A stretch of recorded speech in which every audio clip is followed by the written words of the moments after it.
Ciao, io sono Vincenzo e benvenuti a tutti a questa nuova puntata di Tai Chi, introduzione al Tai Chi Chuan a cura del maestro Enrico Randi.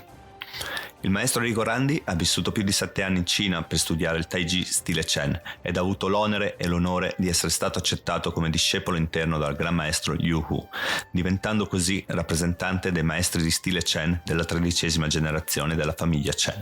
In queste chiacchierate andremo ad affrontare temi riguardanti la storia, la filosofia e la pratica del Tai Chi, allo scopo di chiarire il più possibile tutto ciò che lo riguarda. Ok, prima puntata, di cosa parliamo oggi? Oggi faremo un'introduzione su cosa andremo a parlare nelle prossime puntate di questo podcast e inizieremo a parlare anche della storia del Tai Chi. Dunque, andrei a spiegare un po' qualcosa riguardante il titolo del podcast, perché è stato scelto questo titolo, e anche alcuni registri di comunicazione. Partiamo dall'inizio. Perché abbiamo scelto questo titolo? Il titolo è stato chiamato Tai Chi, discorsi sul Tai Chi con il maestro Enrico Randi. Ok, ma noi l'abbiamo chiamato Tai Chi, perché lo chiamiamo così?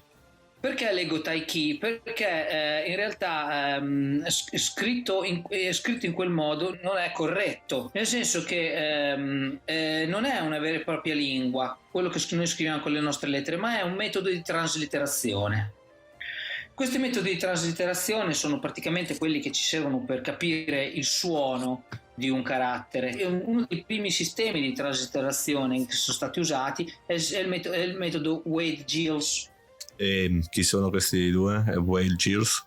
Chi sono? Erano due inglesi che all'inizio del Novecento hanno codificato questo metodo di traslitterazione, che però è stato sorpassato e soppiantato già fin dal 1958 da un altro metodo di traslitterazione, che è quello oggi accettato dal governo cinese, che si chiama Pinyin. Quindi questi a volte ci possono essere dei problemi di comunicazione, perché Tai Chi, Kung Fu con la K o Ki Kung con le K sono dei metodi obsoleti di traslitterazione, perché nel cinese moderno, che è così dal 1958 appunto, il metodo di traslitterazione è diverso, quindi usare Tai Chi non è corretto, bisognerebbe usare Tai Chi.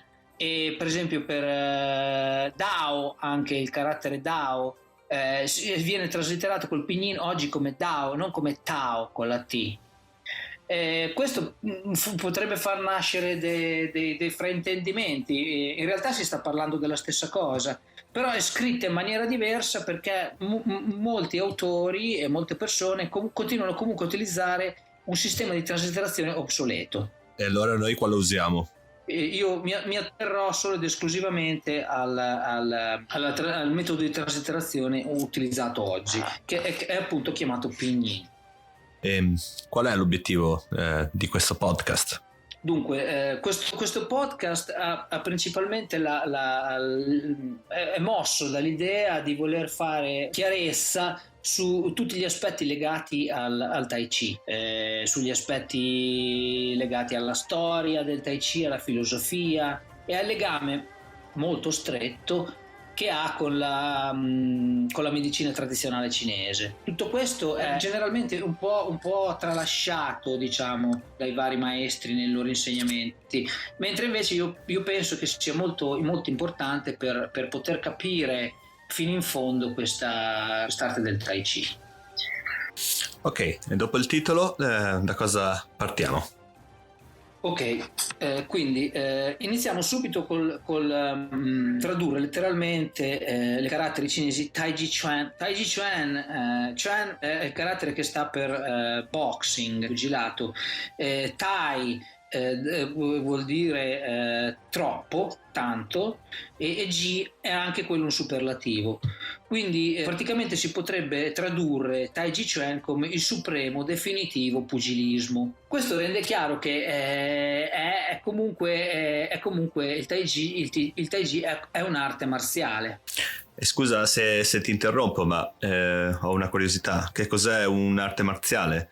Che cosa definisce che cosa è un'arte marziale? Un'arte marziale è tutto un sistema di regole, di postura, di utilizzo del corpo, si può dire di combattimento, che praticamente è necessario sviluppare in maniera molto, molto approfondita per poter essere utilizzata, ed è un'arte perché in realtà quando si arriva è chiamata un'arte perché in realtà quando si arriva a certi livelli, utilizzando appunto queste regole, si può arrivare a esprimere se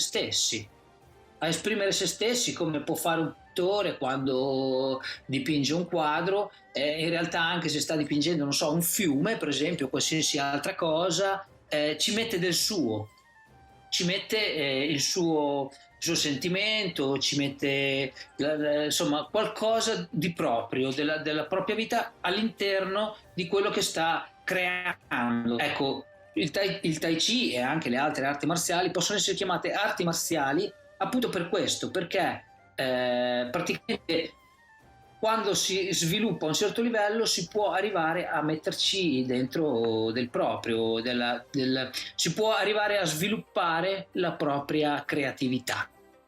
Questo è quello che lo define come arte. Lo so che la maggioranza delle persone sono abituate a pensare al Tai Chi come una serie di movimenti lenti, di ginnastica, tipo una specie di ginnastica per anziani, ma in realtà questi movimenti lenti si fanno per imparare.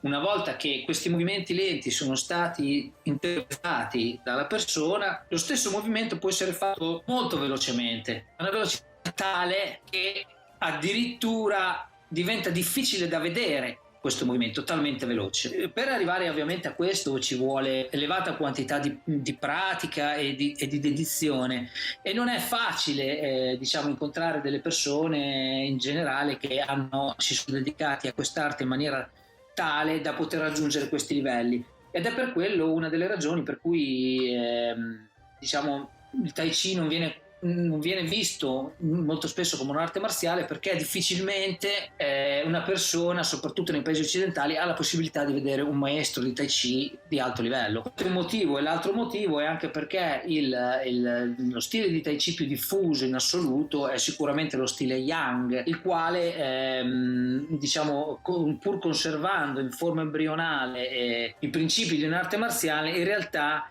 viene praticato, non viene praticato come tale, viene praticato più che altro per i benefici legati alla salute che questa arte marziale ha, senza focalizzarsi sulle applicazioni marziali, su quello che serve, senza focalizzare l'allenamento su ciò che serve per poter realmente riuscire a farlo diventare un'arte marziale. Quindi per questi due motivi principalmente il Tai Chi non è visto come tale, pur essendo un'arte marziale molto potente.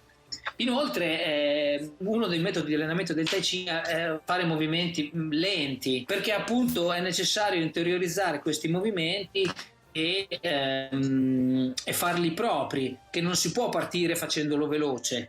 Per cui la lentezza nella pratica è una cosa che accompagna il praticante di Tai Chi dall'inizio fino alla fine. Un po' si può spiegare come quando per esempio siamo bambini appena nati, prima di imparare a correre bisogna prima incominciare a camminare, e prima di camminare bisogna essere in grado di stare in piedi. Quindi una volta imparati a correre, allora si può utilizzare il Tai Chi come una vera e propria arte marziale. Però anche se ho imparato a correre non è necessario che io corra continuamente, per cui anche i maestri di alto livello alternano la pratica con movimenti lenti, molto lenti a volte, alternano la pratica con i movimenti lenti e veloci comunque.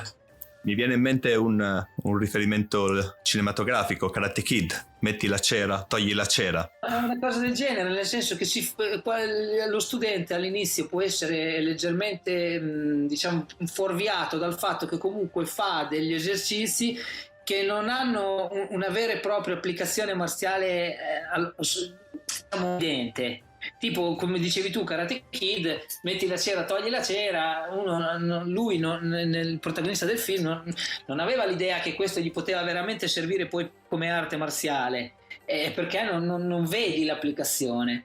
Però poi il maestro lì, dopo un po', quando si stava scoraggiando, gli ha fatto vedere appunto che tutte queste cose hanno comunque un'applicazione marziale.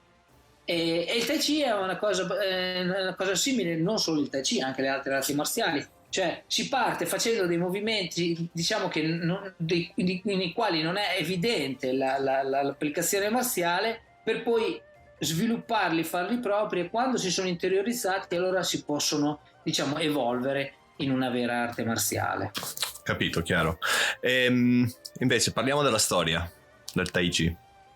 Anche su questo c'è una discreta nebulosa, diciamo, fra le persone in generale, perché è molto chiaro, è molto ben definito dove è stato creato, quando, da chi. Non è come si legge a volte su internet, per esempio, che è una cosa che si perde nella notte dei tempi, che non si sa bene quando e dove, no, è una cosa molto chiara, definita, che è stata, diciamo, sviscerata da varie inchieste che sono state fatte fin dall'inizio del secolo scorso, sia dal governo cinese che da altri enti, da altre persone, e che quindi è molto ben definita e molto ben chiara. Cioè il Tai Chi Chuan è nato in un villaggio in Henan Province, questo villaggio si chiama Chenjiagou, è ancora lì, è sempre lo stesso nome, sempre nello stesso posto, diciamo, ed è stato fondato ed è stato inventato da un ex comandante dell'esercito Ming di nome Chen Wanting, che è vissuto fra il 1600 e il 1680 d.C. Quindi in questo arco di tempo, in questo lasso di tempo, lui, presumibilmente poco prima della metà della sua vita, diciamo, ha sviluppato questo sistema di combattimento che ha preso il nome di Tai Chi. E quindi è ben chiaro, è ben definito sia il luogo che la persona. Alcune persone pensano che sia stato inventato nelle colline di Wuhan, mentre in realtà, diciamo, non si può escludere che siano state inventate delle altre arti marziali interne o delle altre pratiche di interne su queste colline dai monaci di Wuhan, monaci buddisti, monaci taoisti. Non è escluso, ma queste pratiche non sono il Tai Chi che noi conosciamo oggi, non sono il Tai Chi che noi pratichiamo. Sono altre pratiche che io non conosco, che alcune sono andate perse nel tempo, altre saranno sicuramente sopravvissute, però non si tratta di Tai Chi Chuan.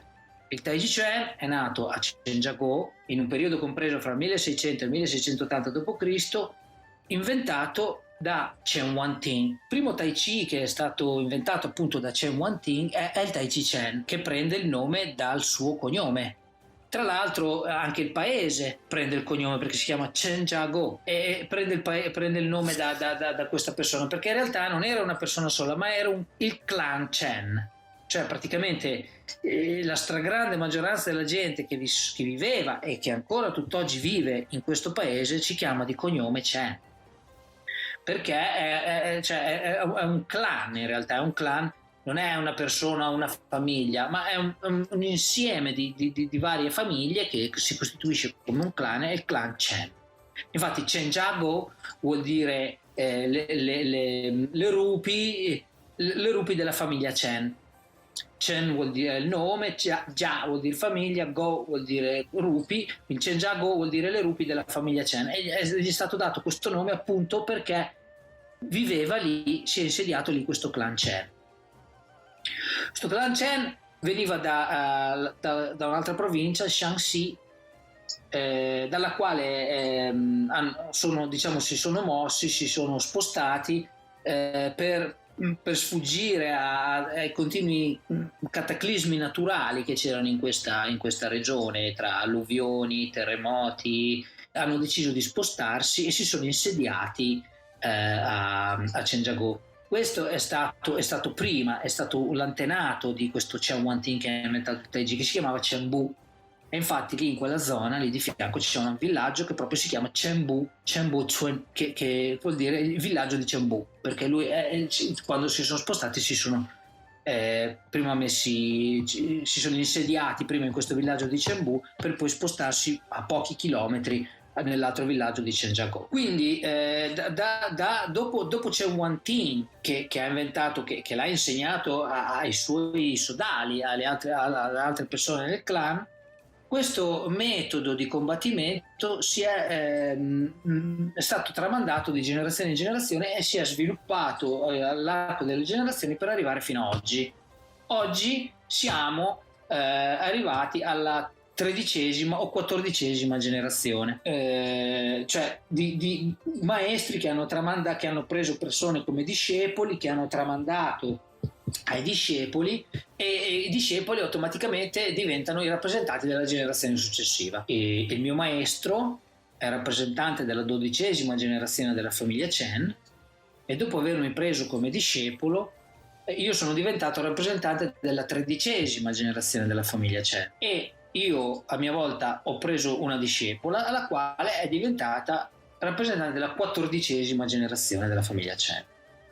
Questo è il modo in cui si sviluppa e in cui si trasmette l'arte, diciamo, nel tempo, nelle generazioni, ed è il modo in cui l'arte è arrivata fino a noi oggi.